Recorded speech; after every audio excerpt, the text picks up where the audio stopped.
Thank you. Thank you for allowing me to speak. I felt that the presidential address should have been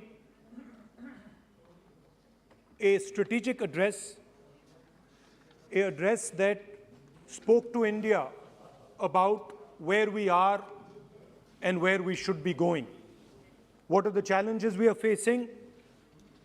What are the difficulties we are facing? And what is the potential direction in which we can go?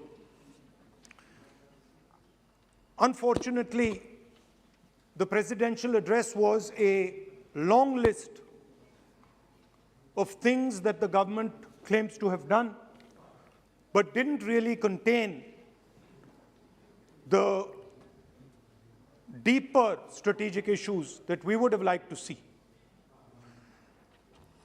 Also, the presidential address didn't touch a couple of central challenges facing our country. And that's what I would like to discuss today. To me, it seemed that the presidential address was a list of bureaucratic ideas instead of a strategic vision.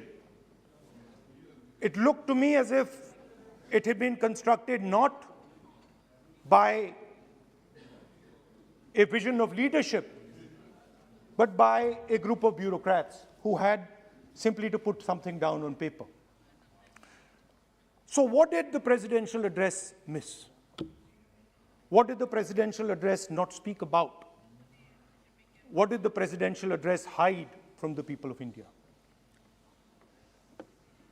I think there are three fundamental things that were not spoken about in the presidential address. The first, and what I consider to be the most important, is the idea that there are now two Indias. There is now no longer one India. There are two Indias. One India is for the extremely rich people, for those who have immense wealth, for those who have immense power, for those who do not need a job, for those who do not need water connections, electricity connections, but for those who control the heartbeat of the country. And then another India. Another India. आपके जब नेता बोलेंगे ना, फिर हम भी खड़े होंगे उस समय। एक बात करने दीजिए। ये प्रेसिडेंशियल एड्रेस की एक गरिमा होते हैं। जब आपके प्रवक्ता बोले थे, कोई भी नहीं खड़ा हुआ यहाँ तक। इस गरिमा को मद्देनजर ये चर्चा करना चाहिए। नेता सत्ता पक्ष के भी है, नेता विपक्ष के भी है। हमारे नेता भी बोल रहे हैं, समय हमें दिया गया, इस सूची में हम बोल रहे हैं। अगर आप ये चाहें कि हमारे नेता को बोलने में बाधा डाले जाए, तो मौका हमारे भी आएंगे। आपको नेता जब यहाँ बोलने उठेंगे, हम भी इस तरह की बाधा डालेंगे। ये आपको समझा रहे हैं, चेतावनी दे रहे हैं। ऐसा नहीं, हम लोग डरे हुए नहीं है, हम अपना बात रखना चाहते हैं, अधिकार है हमारा। प्लीज नो प्लीज बैठिए, बोलने सभी अध्यक्ष महोदय। And for my friends in the government, I want to make it clear that the spirit of what I'm saying is not one of criticism. The spirit with which I speak is one of discomfort with the state of our country. And the spirit with which I speak is one where I am worried about what is happening to the country. So you must not take it as a criticism. Take it as a citizen of the country who is concerned about what is going on. धन्यवाद। तो दो हिंदुस्तान बन रहे हैं, एक अमीरों का हिंदुस्तान और दूसरा गरीबों का हिंदुस्तान। और इन दो हिंदुस्तानों के बीच में खाई बढ़ती जा रही है। आपने अभी देखा होगा, अभी दो स्पीकर्स ने बात की, मगर आपने ये नहीं कहा कि रोजगार ढूंढने के लिए उत्तर प्रदेश में, बिहार में रेलवे की नौकरी के लिए वहां पे युवाओं ने क्या किया और क्या हुआ, इसके बारे में आपने नहीं बोला। गरीब हिंदुस्तान के पास आज रोजगार नहीं है। प्रेसिडेंशियल एड्रेस में बेरोजगारी के बारे में एक शब्द नहीं था, और पूरे हिंदुस्तान में आज हिंदुस्तान का युवा रोजगार ढूंढ रहा है। हर स्टेट में, उत्तर प्रदेश, बिहार, सब जगह हिंदुस्तान का युवा एक ही चीज मांग रहा है, रोजगार हमें दे दो, और आपकी सरकार नहीं दे पा रही। आपको मैं आंकड़ा देना चाहता हूं। इस पिछले साल 3 करोड़ युवा रोजगार खोए हैं। आप बात करते हो रोजगार देने की, 2021 में 3 करोड़ युवा रोजगार खोए हैं। 50 साल से सबसे ज्यादा बेरोजगारी आज हिंदुस्तान में है। आपने मेक इन इंडिया की बात की, स्टार्टअप इंडिया की बात की, मगर जो रोजगार हमें, हमारे युवाओं को मिलना चाहिए वो नहीं मिला, और जो था वो गायब हो गया। और ये सच्चाई है, और इस सच्चाई को आप भी पहचानते हो, क्योंकि आपने भी अपने भाषणों में रोजगार के बारे में कुछ नहीं कहा। कितना रोजगार पैदा किया गया है, किस प्रकार किया गया है, उसके बारे में आपने नहीं बोला, और आप बोल भी नहीं पाएंगे, क्योंकि अगर आप बोलेंगे तो हिंदुस्तान का युवा आपकी ओर देख के कहेगा कि ये मजाक कर रहे हैं। तो ये स्थिति पैदा कैसे हुई? ये दो हिंदुस्तान पैदा कैसे हुए?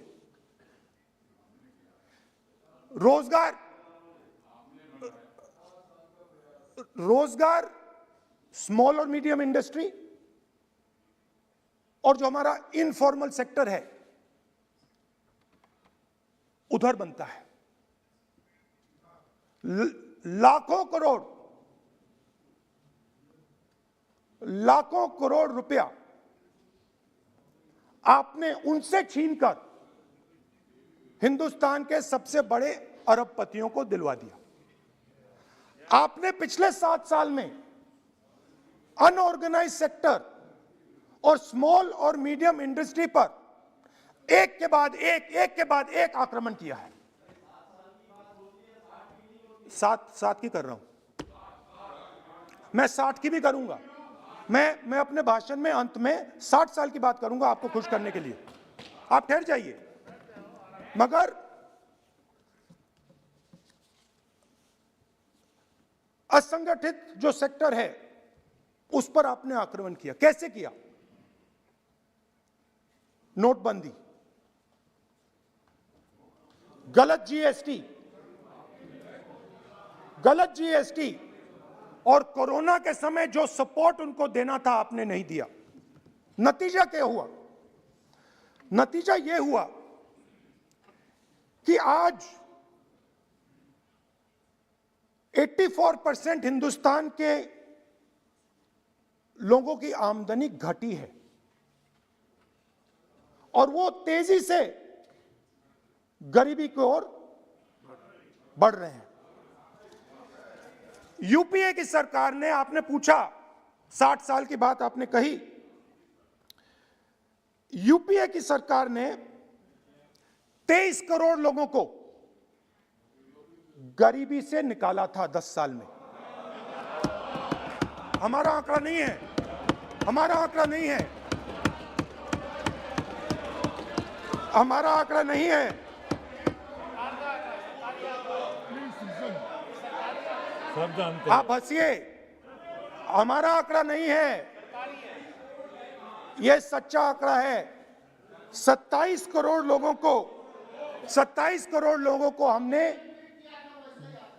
गरीबी से निकाला था और 23 करोड़ लोगों को आपने गरीबी में वापस डाल दिया। Same same same.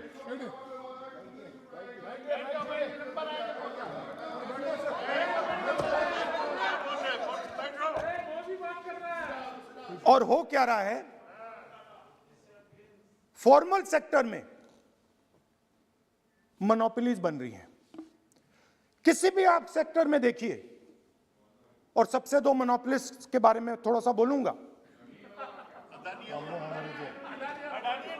उसको वो कोरोना के समय अलग अलग वेरिएंट्स आते हैं ना, डेल्टा, ओमिक्रॉन, वो AA वेरिएंट है। और वो पूरा का पूरा हिंदुस्तान की जो अर्थव्यवस्था है उसके अंदर फैल रहा है।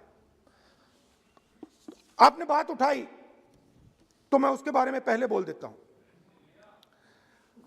एक व्यक्ति को, नाम नहीं लूंगा, एक व्यक्ति को हिंदुस्तान के सब पोर्ट्स,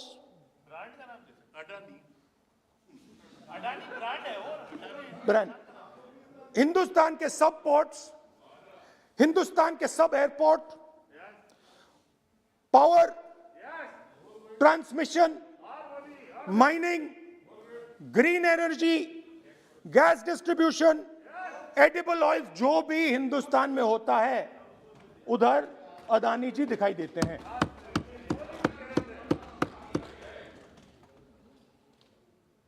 और दूसरी side Ambani ji petrochemicals, telecom, retail, e commerce में मोनोपोलियां। तो पूरा का पूरा धन जो है चुने हुए लोगों के हाथ में जा रहा है। और आपने जो असंगठित सेक्टर को खत्म किया, देखिए अगर आप इनफॉर्मल सेक्टर को खत्म कर देते और मैन्युफैक्चरिंग जॉब्स आप क्रिएट कर देते तो फिर इतनी प्रॉब्लम नहीं आती, फिर दो हिंदुस्तान नहीं बनते। मगर आपने क्या किया, आपने असंगठित सेक्टर को खत्म कर दिया। नोटबंदी, GST, कोरोना, सारे के सारे जो स्मॉल और मीडियम बिजनेसेस हैं उनको आपने बंद कर दिया। बोलने दीजिए, सारे के सारे जो स्मॉल एंड मीडियम इंडस्ट्री है आपने उसको खत्म कर दिया, नष्ट कर दिया। अगर आप उनकी मदद करते, उनको सपोर्ट देते तो फिर मैन्युफैक्चरिंग सेक्टर तैयार हो सकता था। मगर जो लोग आपका मैन्युफैक्चरिंग सेक्टर बना सकते थे उनको आपने खत्म कर दिया। तो आज हिंदुस्तान में आप मेड इन इंडिया की बात करते रहते हो। मेड इन इंडिया हो ही नहीं सकता। आज बात खत्म हो गई है, क्योंकि मेड इन इंडिया वाले हैं कौन? मेड इन इंडिया वाले स्मॉल मीडियम वाले हैं, उनको आपने खत्म कर दिया। मेड इन इंडिया वाले कौन हैं? असंगठित लोग हैं, उनको आपने खत्म कर दिया, हटा दिया, परे कर दिया। मेड इन इंडिया नहीं होने वाला है। अरे भाई, मेड इन इंडिया करने के लिए स्मॉल और मीडियम इंडस्ट्री को ही बड़ा करना पड़ेगा। बिना स्मॉल और मीडियम इंडस्ट्री को सपोर्ट दिए मेड इन इंडिया हो ही नहीं सकता है। और अगर आप पूछते हैं तो मैं आपको बताता हूं, मैन्युफैक्चरिंग जॉब्स की अगर हम बात करें तो मेरे पास आंकड़ा है यहां पे। पिछले 5 साल में मैन्युफैक्चरिंग जॉब्स 46% कम हुए हैं। 46% drop in manufacturing jobs in India. Why? Because you have destroyed the unorganized sector. Why? Because you have destroyed MSMEs. That is why you are focusing completely on 5 or 10 people. I don't have a problem with that. I don't have a problem with big industry. Focus on them. But please realize that they cannot produce jobs for you. Small and medium industry is the only people who can produce jobs for you. That is the reality. और हो क्या रहा है, दो हिंदुस्तान बन रहे हैं, आप यहां पे भाषण देते रहते हो, नया Hindustan, new India, make in India, और कौन से नारे हैं, स्टार्टअप इंडिया। आप ये बोलते रहते हो और देश में बेरोजगारी फैलती जा रही है। और आप ये मत सोचिए कि ये जो गरीब हिंदुस्तान है जिसको आप बना रहे हैं, ये मत सोचिए कि ये चुप बैठा रहेगा। ये मत सोचिए कि ये चुप बैठा रहेगा, ये चुप नहीं बैठा रहेगा। इस हिंदुस्तान को सब कुछ दिख रहा है।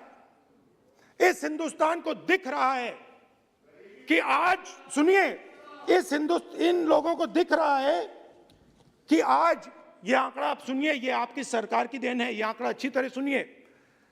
इस गरीब हिंदुस्तान को दिख रहा है कि आज हिंदुस्तान के 100 सबसे अमीर लोगों के पास हिंदुस्तान के 55 करोड़ लोगों से ज्यादा जायदाद है। बात समझिए, 10 लोगों के पास 40% हिंदुस्तान से ज्यादा धन है, 10 लोगों के पास। यह कैसे हुआ? यह आपने किया, यह नरेंद्र मोदी जी ने किया। और तो मैं आपको एक सुझाव देता हूं, प्रधानमंत्री जी को आपको सुझाव देता हूं, ये जो दो आप हिंदुस्तान आप बना रहे हैं, इन दो हिंदुस्तानों को जोड़ने का काम जल्दी से शुरू कीजिए। स्मॉल एंड मीडियम इंडस्ट्रीज की मदद करना शुरू कीजिए। जो हमारे बेरोजगार युवाएं हैं उनकी मदद कीजिए। और ये जो आप पूरा का पूरा धन इन्हीं 5-10 लोगों को दे रहे हो, क्योंकि ये आपकी मार्केटिंग करते हैं, आपको टीवी, व्हाट्सएप, फेसबुक पे लगाते हैं, ये काम आप बंद कीजिए, नहीं तो देश का नुकसान होगा। आपका नहीं, देश का नुकसान होगा। तो पहला मेरा सुझाव यह है। नंबर 2 और नंबर 3 भी है, अभी आएगा वो। और वो जो आपने 60 साल की बात कही थी, वो नंबर 3 में आएगा। Now, I'd like to speak. There are आप तो now there are 2 competing visions of this country, which is frankly the main difference between us and them. If you read the Constitution of India, you will find, and many of my colleagues who have not read it should look at it, you will find that India is described as a union of states. India is not described as a nation, it is described as a union of states. What does that mean? That means my brother from Tamil Nadu has to have the same right as my brother from Maharashtra, as my sister from Maharashtra, as my brother from Uttar Pradesh, as my brother from Bihar, as my sister from Manipur, Nagaland, Mizoram. That's what it means. What it means, Jammu Kashmir, of course, Jammu Kashmir. Nagaland, of course. Andaman Nicobar, of course. That is Lakshadweep. Now, what is the difference? You have to understand this. This is a serious matter. I would like to have your view on it. And I would like this Parliament House to start serious discussions instead of the type of discussions that we're having. That is why it is serious. It is serious, and I would like a serious response. Right? What I heard, frankly, what I heard in the first address today was not serious. What I heard Mr. Dwivedi say was not serious. It did not behoove this House.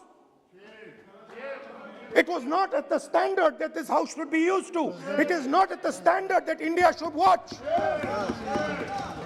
Now, let me come back to the discussion. Let me come back to the discussion, Speaker Sir. There are 2 visions.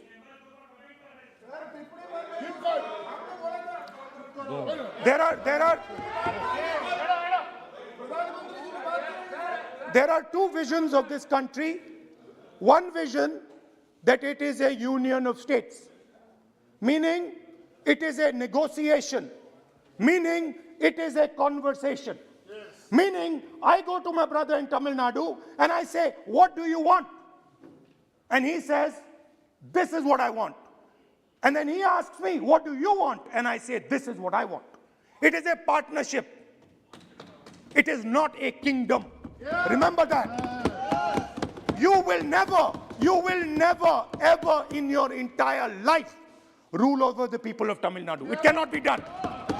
You will never, ever in your life rule over these other people. Please listen to what I'm saying.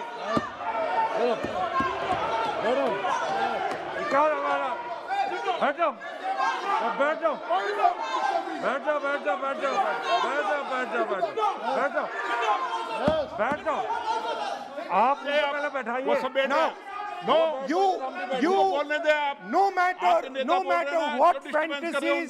no matter what fantasies you might have, you will never ever rule over the people of the states of India. It has never been done in 3,000 years. Never ever. The only way India has been ruled. And you can look at any empire you want. You can look at Ashoka the Great. You can look at the Mauryas, you can look at the Guptas, you can look at anyone you want. It has always been ruled by conversation and negotiation. Now, what is the problem? The problem is you people are confused. The problem is you people think that these languages, these cultures, these histories, you think that you can suppress them. You have no idea of history. You have no idea what you are dealing with. Because the people of Tamil Nadu have inside their heart the idea of Tamil Nadu, the idea of the Tamil language, and then also the idea of India. Do not be confused. The people of Kerala have the idea of, I am telling you the truth. The people of Kerala have a culture. I am now a member of Parliament of Kerala. I understand it slightly better. They have a culture, they have a dignity, they have a history. The people, like the gentleman said, the people of Rajasthan have a culture, have a history, have a tradition, have a language. They have a way of life. This is like a bouquet of flowers. This is our strength. I learn from the people of Tamil Nadu. I learn from the people of Rajasthan. I learn even from you. Every day I learn from you. I do. It's not funny. It's not funny. I learn from you. Right?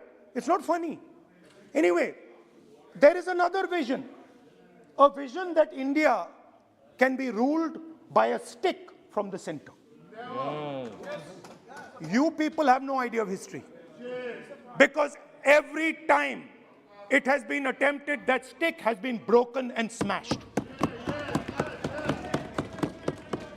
Now what is happening as a result of your flawed vision of the country? Two Indias are of course being created. Two Indias are of course being created. Speaker, sir. अध्यक्ष महोदय,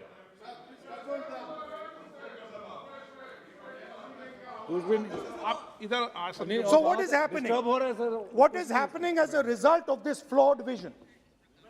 Two Indias, उस पे भी बोलता हूं, उस पे भी बोल देता हूं, मैं उस पे भी बोल देता हूं,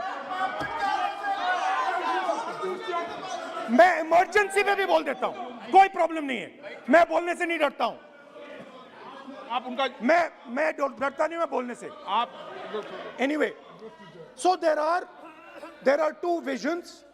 One is a union of states, union of languages, union of cultures, a bouquet of beautiful flowers that can challenge any power in the world. No power in the world has ever been able to challenge this bouquet of flowers. Now, there is another vision, a centralizing vision, the vision of a king. The idea of a king, which the Congress removed in 1947. We smashed that idea of a king. Now that idea of a king has come back. That there is a king, a Shahin Shah, a ruler of rulers, a master of masters. Now what is happening? Now, Speaker Sir, what is happening? आप बीच में मत बोलिए. Now, Speaker. No, सबको. Now, Speaker Sir, what is happening as a result of this flawed vision? What is happening is that the instruments of the conversation between our states, the instruments of the conversation between our peoples, what we call the institutions of our country, are being attacked and captured by one idea. So, for example, today, the idea of Tamil Nadu is excluded from Indian institutions. They can keep coming to you again and again and again and again and saying, need, and you will say, no, get out of here. Right? They do not have a voice in your framework. The farmers of Punjab can stand up and say, we do not agree with these 3 laws. They do not have a voice in your framework. Only the king has the voice. The farmers can sit for 1 year. They can sit for 1 year outside in Corona. They can die, doesn't matter. The king does not agree. You do not listen to anybody. And even all of you, my dear brothers and sisters in the BJP, I saw my Dalit colleague speak today, Paswanji. I saw him. He knows the history of the Dalits. He knows who has oppressed the Dalits for 3,000 years. And he is speaking with a hesitancy. He is speaking without. I am proud of him. I am proud of this gentleman. He has spoken to me what is in his heart. I am proud of this man. But he is in the wrong party. Don't worry, घबराइए मत.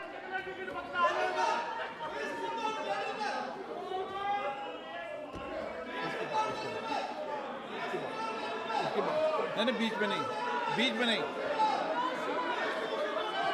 तो बीच में थोड़ी बोलेंगे.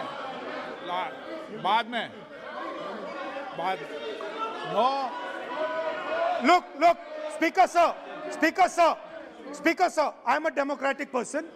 I will allow him to speak. ये सुनो एक minute. ये आप किसी को इजाजत नहीं दे सकते. ये अधिकार मेरा है. प्लीज बैठ जाइए.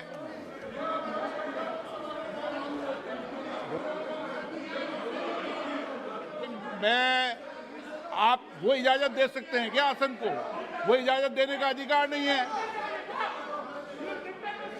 ये अधिकार आसन का है. किसको इजाजत देनी है, किसको नहीं इजाजत देनी. माननीय राहुल गांधी, प्लीज बैठ जाइए. मैं दूंगा आपको मौका. मैं आपको मौका दूंगा. So, Speaker Sir. So, Speaker Sir. माननीय सदस्य प्लीज बैठिए. मैं आपको मौका दूंगा. बोलते रहे आप.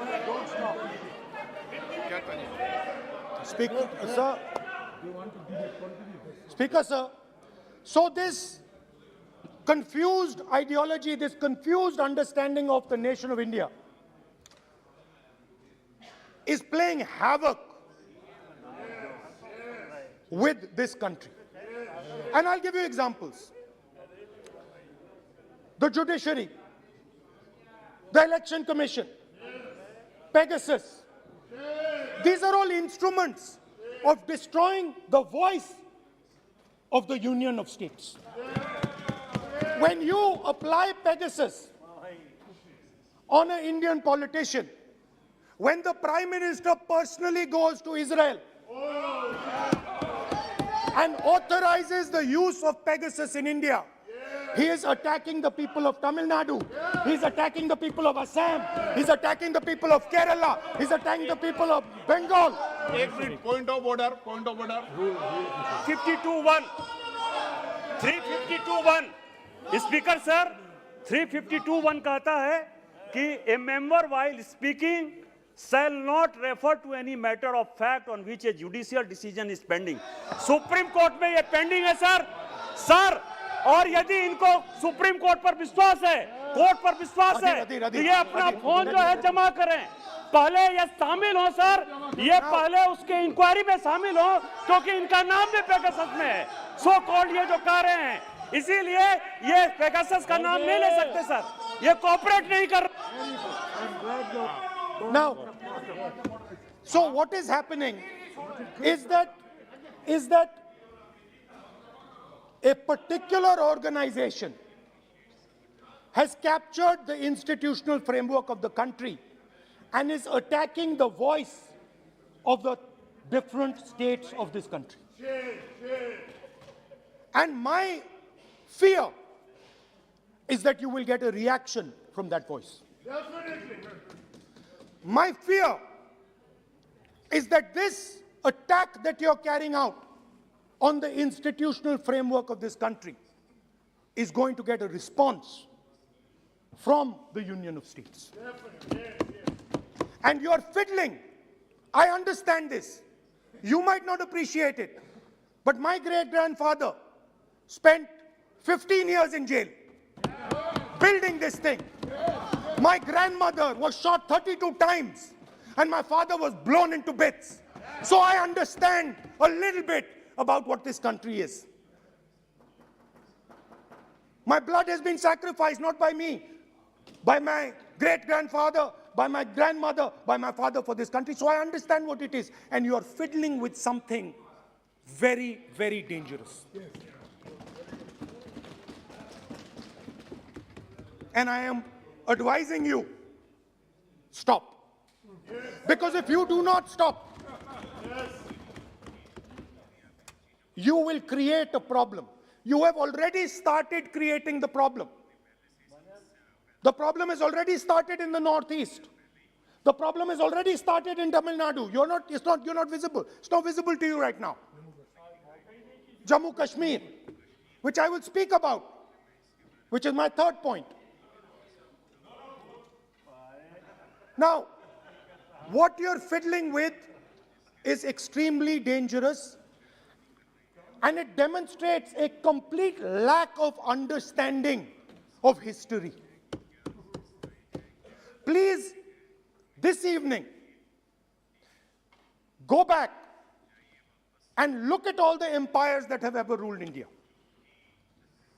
Look at them carefully. You will find that every single one of them is a union of states.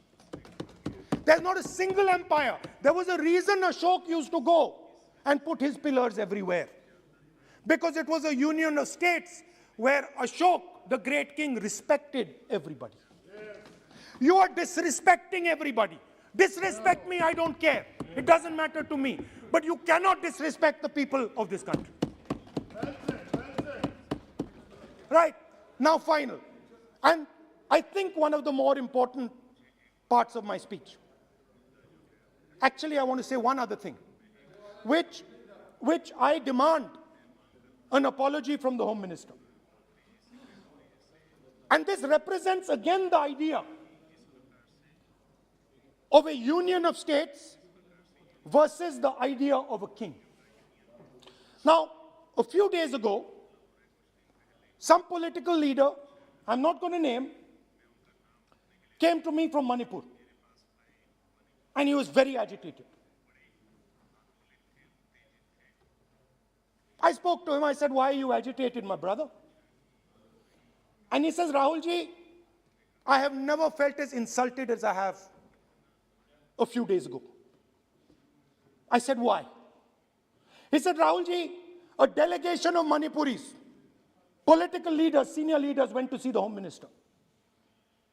Outside his house, we were told to take off our shoes.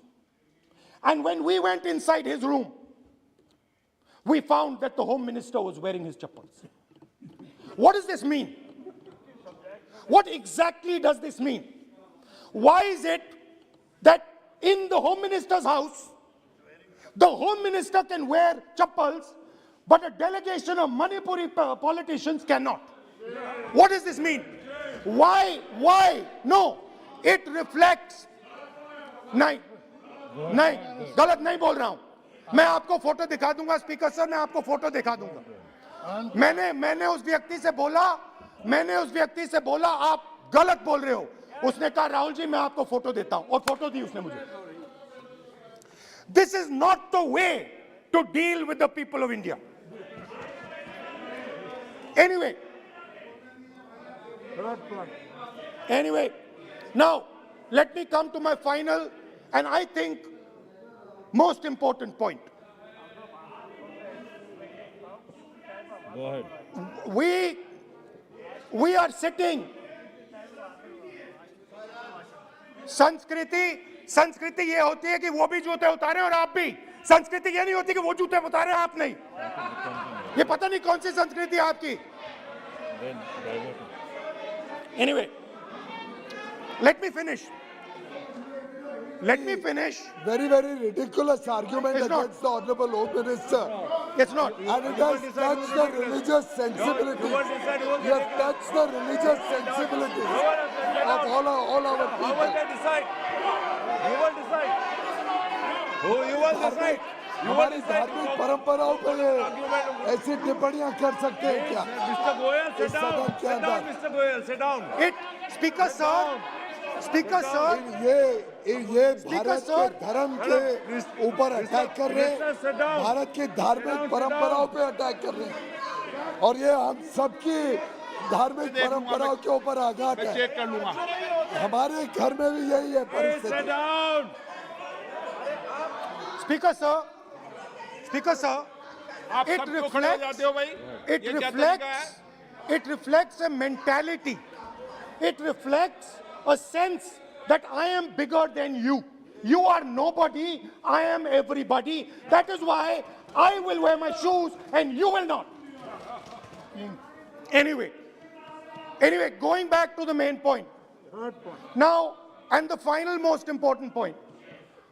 My understanding is that the RSS and the BJP is playing with the foundations of our country.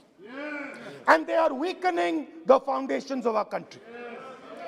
They are weakening the links between our people. They are weakening the links between our languages.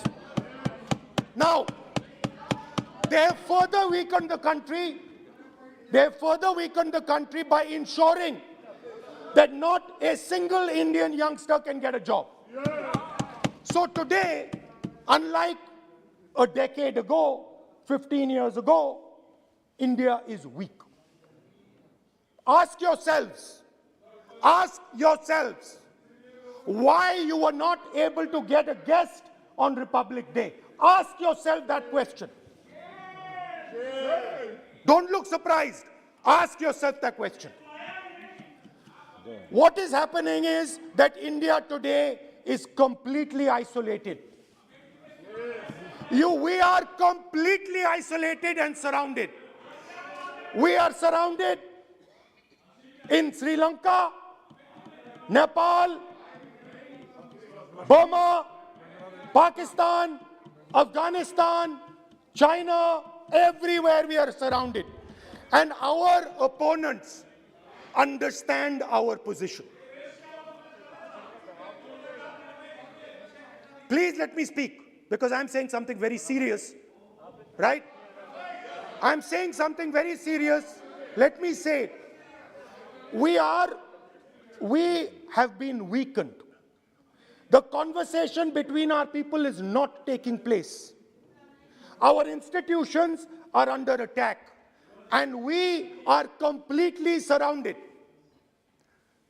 The Chinese have a very clear vision of what they want to do.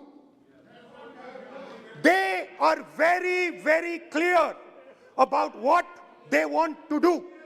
And one second, please. The single biggest, you can ask anybody who understands, the single biggest strategic goal of India's foreign policy has been to keep Pakistan and China separate. This is fundamental for India. And what you have done is you have brought them together. Today, do not be under any illusion. Do not underestimate the force that is standing in front of you. Do not underestimate the power that stands in front of us. Do not underestimate it.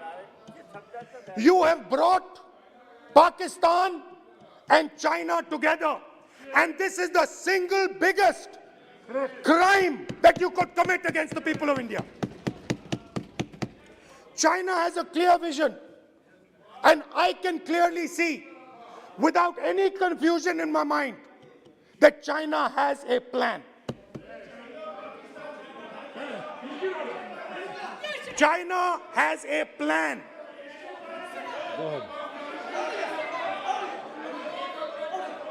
I can see without any doubt that the Chinese, please, we are all nationalists, so let us discuss properly.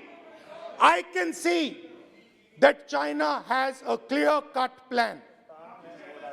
The foundations of their plan have been put in place in Doklam and in Ladakh. Do not underestimate what we are facing. This is a very, very serious threat to the Indian nation. This is a very, very serious threat to the Indian nation. We have made huge strategic mistakes in Jammu and Kashmir. We have made huge strategic mistakes in our foreign policy. And if we do not correct those mistakes, what are the mistakes? I have just told you.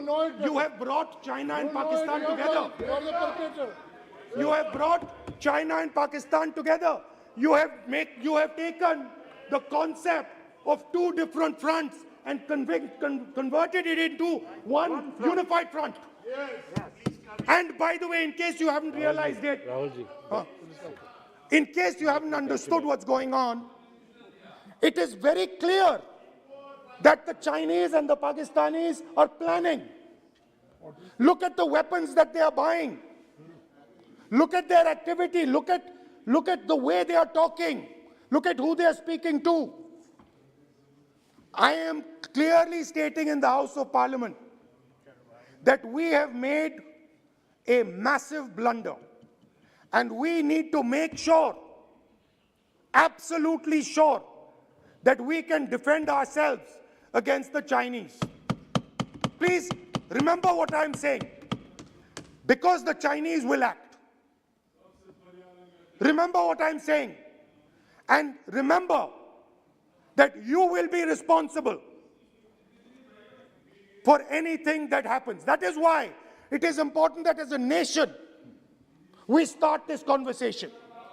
It is important as a nation that you listen to what we say, because we have experience, we have understanding. You might not think so, but we have people on this side who understand these things, have great understanding. Use us. Use us. I can see that some of you are understanding what I'm saying. I'm happy. I'm happy. I can see. So these are the 3 points I wanted to make today. The nation is now at risk. The nation is at risk. The nation is at risk from outside. From inside. The nation is at risk from inside. And that is a very dangerous place for a nation to be. And I don't like it. I'm very uncomfortable with my nation, with my beloved country standing where it is standing. Completely isolated on the outside, fighting on the inside, institutions captured, states not able to speak to each other. This worries me. It frightens me for my country. And so that is why I thought it was important that I speak today. I know that many of you will just rubbish what I'm saying. I understand it. That's what you've been told to do. And I'm happy to let you do it. But remember what I said. You are putting this nation, this wonderful nation and its people at huge risk.